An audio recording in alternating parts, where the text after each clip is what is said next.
Alright, my fellow Black Clover mobile enjoyers. Today, we're gonna be talking about the new raid, which just now released for the Korean and Japanese version. After watching this video, you will have everything you need to know about this raid, and you can comfortably go in and farm these raid coins, which you can use to exchange for very nice items, such the ESSA Universal Piece, which is high priority. So the subjugation battle is a content that fights in two phases in one challenge, so it's one run with two phases, right? And it fights with a different party for every phase. So if you click on here, you'll see we have one team for phase 1 and one team for phase 2. What is important to note is every phase the boss has a different attribute. So on phase 1 he's gonna be blue, on phase 2 he's gonna be red. Now, as with other content in the game, you can't really use characters with the same name in one team, right? So if I wanted to, you know, add my red Yami, it won't let me. It's gonna ask me to switch out the blue Yami. But another thing is that it won't even allow you to add red Yami to your second team. This is a confirmed bug, and it has been announced that it will be fixed with the new update coming soon, which is on the 8th June. So yeah, this won't be fixed until in like a week, which is kind of a bummer, because you know there's a lot of units which could be used for, like red and blue Yami, obviously Mimosa, ESSA Mimosa is great. Running the 2 Astas, the rookie Asta and the ESSA Asta,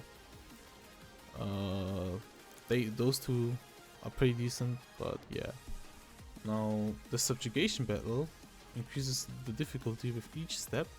It goes up to step 6, and the battle power increases, although the boss mechanics remain the same. They remain the same, he just gets stronger and does more big boy damage, right? Big numbers, wow. And the number of times you can play the raid is limited to 3 times per day, so make sure to always use these up every day, even if you can only farm step 1. If your team is weak, please make sure to use up all your raid attempts, so maybe you might be able to, you know, get the ESSA Universal Piece or something else from the exchange shop. It's just very valuable. There also has been a few questions by some players why they can't see the raid. Now this has to do with the fact that the raid challenge actually unlocks after the end of chapter 3 episode 3. So you'll have to clear the 7th stage of defeat Radius corpses in chapter 3 episode 3 in the main story to unlock this raid content. Now moving on, let's look at how the boss or raid functions on each phase, right? So let's look at his skills in phase 1. In phase 1 he's gonna be very annoying if you do not have any units with barriers who can give barriers, because his skill 1, it has his AoE attack, which has a 75% chance of inflicting level 1 weapon damage debuff, so you'll be taking more damage, and has a 75% chance of inflicting speed decrease for 2 turns. Quite annoying, right? And now this is why having no units which give barrier will be very annoying. So if there are no units with barrier, he's gonna perform an additional attack. So you really want a unit with a barrier always, so you can avoid these additional attacks, right?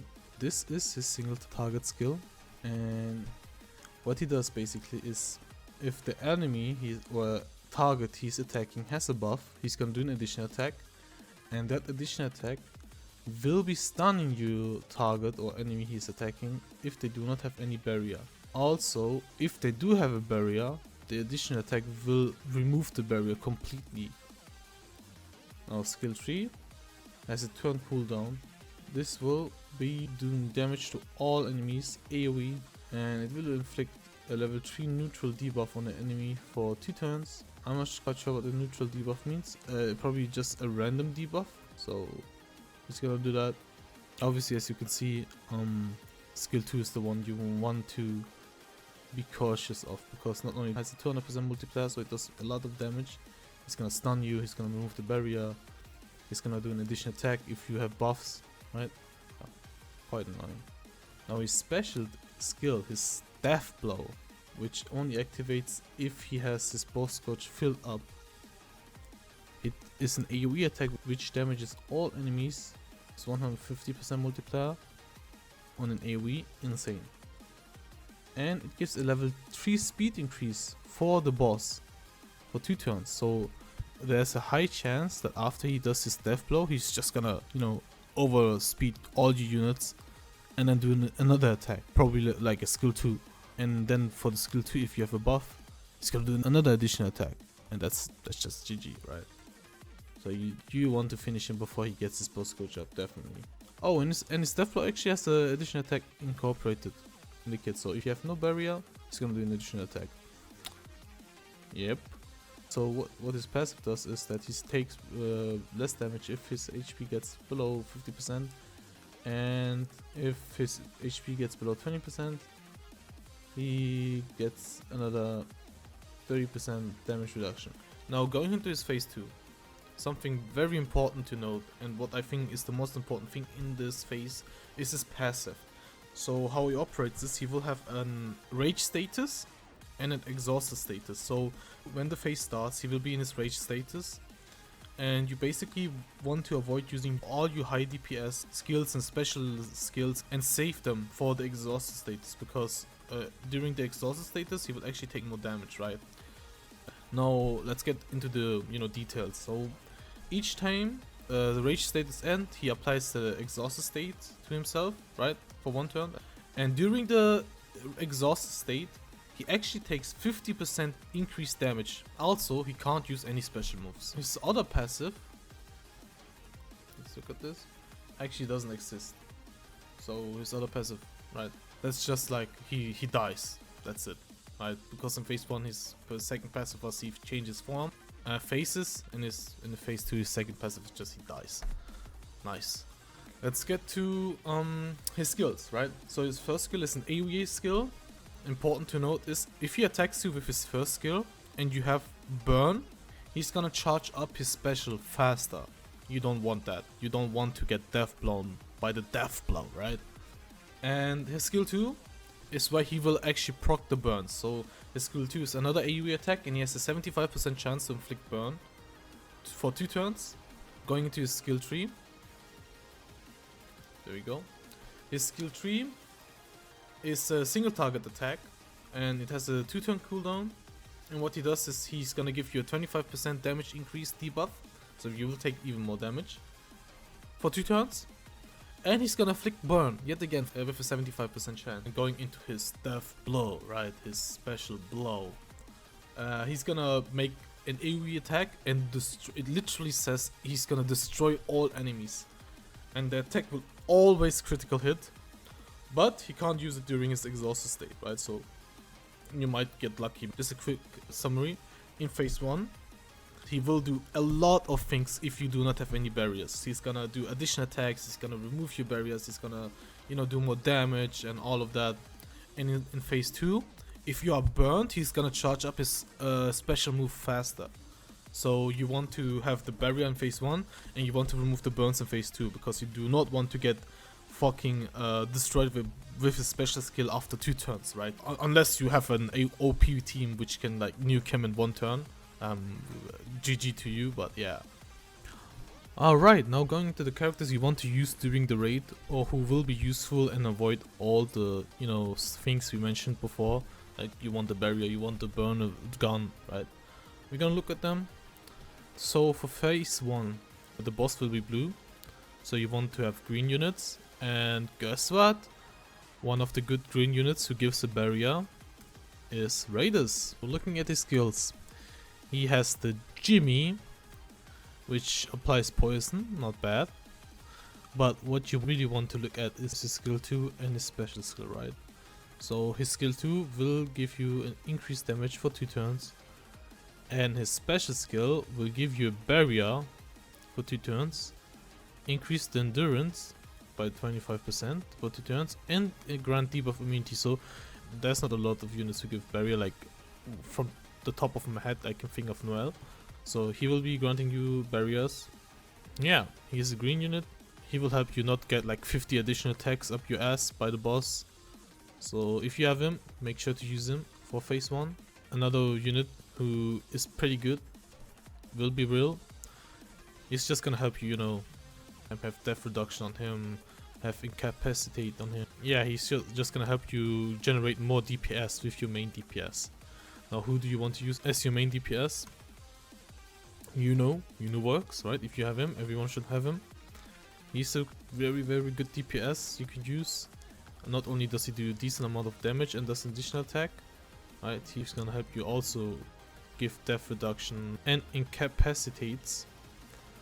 Sorry if I butchered that. And yeah, his combined attack also not bad. Just gives you 50% increased damage, right? And obviously, I mean, any DPS works. Any DPS works unless they're red, right? If you do not want to run red DPS units because they will be type disadvantaged. So another unit who might be useful for phase 1 will obviously be Mimosa. Mimosa will heal you, she will give you increased death, she will resurrect if you died. Her combined attack is gonna be really useful together with a DPS. So yeah, she's gonna give you like 100% attack increase, right? So if you have Yuno and her combined attack with him, I mean, unit's gonna do a lot of damage, I also recommend Vanessa, like as an alternative to Raiders, kind of. She's gonna give you defense, she's gonna remove DOT, so she's actually quite useful for the phase 2 as well, right? Since she's gonna, you know, remove burns. And his special move is what's really important. So his special move gives you total defense for 2 turns and gives you blessing of protection. So you won't take any damage since you're blocking the damage. And if you block damage, you regenerate HP. So she's amazing. And combined attack, you can also pair this up with your DPS to get more defense penetration. So you will be ignoring 30% of the target's defense. Who's gonna be really good for phase 2? Sol will be a really amazing free-to-play tank. Well, yeah, free to play kinda, if you have her, because she's gonna taunt to, you know, tank the attacks by the phase 2 boss during the rage state, and as soon as you go into the exhausted state, you will be using, you know, your DPS to finish him off. It's another unit who's gonna be really good is Charmy. Woo! So Charmy's gonna act as a healer, support, and kind of like a DPS, but also, you know, heal you while she's doing decent DPS. And she's a battery, and she's gonna help you remove burns with a special skill, which you definitely want to do. Combined attack is also a battery, amazing, and increases the DPS of your DPS if you use her with your main DPS. Just amazing for the raid. And obviously as a main DPS, you can run Blue Yami, just great. I don't even have to show his skills, like he's just great. And you might be able to run William as well. He's gonna be amazing support. Some pocket picks. I mean, you can use Jack as a DPS. She's gonna be right. Jack DPS, Luck DPS. Yeah, a Goach will also be a good DPS alternative. His DPS really increases if he does the additional attacks, but his additional attacks like have a 50% chance on his base skill. And he will only additional attack here if he has a buff, and he will only additional attack here if he has a crit, right? So yeah, he's kind of like a coin flip, but you might be able to cheese out some stages with him if you do not have any other decent DPS, and you can only use him as your alternative, right? So not bad. Alright, and that's the raid guide, the subjugation challenge guide. If you have any questions, let me know in the comments below. Obviously, just a note, you can use any units you want, right? I just recommended you some units which might be useful to you and to give you an idea what you're looking for, right?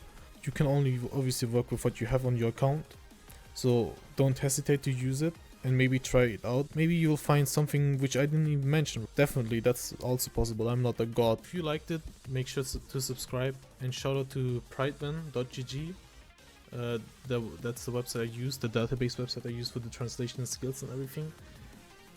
And I'll see you guys in the next video.